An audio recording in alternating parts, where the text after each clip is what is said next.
Right ছেলে, সিঙ্গারাগুলো খেয়ে ফেলো। না আমি এগুলো খাবো না, নেন। আজব লোক। এই তুমি সিঙ্গারা খাবা না, তাহলে এখন ভিখারির মতো বসে আছে কেন? তো মানে আপনার ফোনটা একটু দিবেন, আমি একটু কল করব। এ তোমার আমি ফোন দেই, ফোন নিয়ে তুমি পালাও অথবা স্ক্যামিং করো, পরে পুলিশ এসে আমার ধরুক। ভালোই তো বুঝছো, দেখা যায়। না না, আমি পালাবো না, আমি এখানে থাকবো। এই যে আমার ব্যাগ আছে, চাইলে আপনি ব্যাগ রাখতে পারেন। তোমার এই ব্যাগ দিয়ে আমি কি করবো? আজব তো দেখা যাচ্ছে।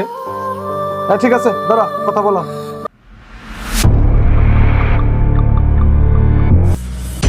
হ্যালো, কে বলছেন? হ্যাঁ ভাই, আমি রুবেল। আর রুবেল, তুই কেন ফোন দিছিস আমারে? বাসে আসার সময় আমি ঘুমায় গেছিলাম। ঘুম থেকে কইটা দেখি আমার এই কাপড়ের ব্যাগটা ছাড়া মানি ব্যাগ আর মোবাইলটা চুরি হয়ে গেছে। যদি কয়টা টাকা দিতা। আর না, আমি তো আর কোনো টাকা পয়সা দিতে পারবো না। না ভাইয়া, বেশি টাকা লাগবে না, শুধু ওই বাড়িতে আসার জন্য যে কয় টাকা ওইটা হলেই হবে। না না, আমার কাছে কোনো টাকা নাই। তুই ফোন রাখ। তুই যে বাড়ি থেকে গেছস, তুই বাড়িতে আসার আর নাম নিবি না। এই ফোন রাখলাম। ভাইয়া, এই তোমার ফোনের ওই পাশে কে ছিল? আমার বড় ভাই। তোমার বড় ভাই এইভাবে কথা বললো কেন? আসলে আমার বড় ভাই এমন ছিল না। বিয়ের পর ভাবি ভাইরে কি যে বুঝায় আমি নিজেও জানি না। তারপর থেকে বড় ভাই আর আমারে দেখতে পারে না।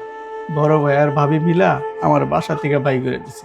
শহরে আসছিলাম একটা চাকরির জন্য, এখন তারাও ফোন ধরতেছে না, মনে হয় তারাও ফল্ট। কেন আমার নাম্বার থেকে ফোন দাও?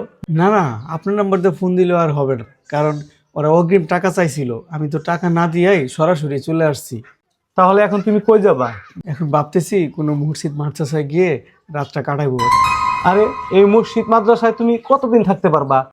চাকরিটা হওয়া পর্যন্ত আমাকে তো এইভাবেই থাকতে হবে। ঢাকা শহর থেকে কেউ পরিচিত নাই।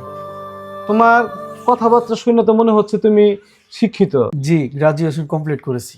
তাহলে তো কোনো সমস্যাই রইলো না। এই তুমি ভিতরে আসো, তোমার সাথে বসে আর একটু কথা বলি। আমার স্টাফকে বলে দেবো তোমার সাথে কথা বলে তোমার যোগ্যতা অনুযায়ী তোমাকে একটা কাজ দিয়ে দেবে, ঠিক আছে? ঠিক আছে, চলো।